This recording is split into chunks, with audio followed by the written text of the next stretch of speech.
Oh, may buntag sa tanan no. Mao din ni panghitabo na nasunog sa may talusa, adunay sunog sa talusa pero ang nasunog unsay nasunog? Aw, siyempre ang nasunog ang sakyanan multicab sa ako ang silingan. Nasunog ang multicab sa akong silingan, wala gid damhan, nag-welding siya. Misiga.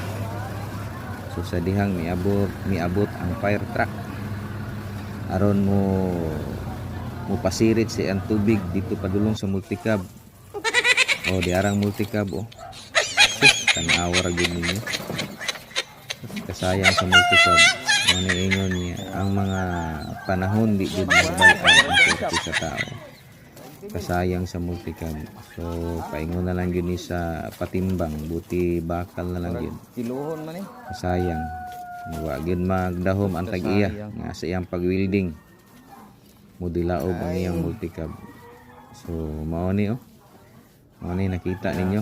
So, shout out diha nga katong mga magtrabaho sa sarili nilang sakyanan nga mag-welding, dapat una-unaon gyud nyo buhaton ninyo unsay tama nga para dili mapareha ani oh nga mudilaob misiga. Pati kasayang sa multicab. So mahulog na lang ni og charge to experience padulong na lang sa buti bakal. Daghang salamat.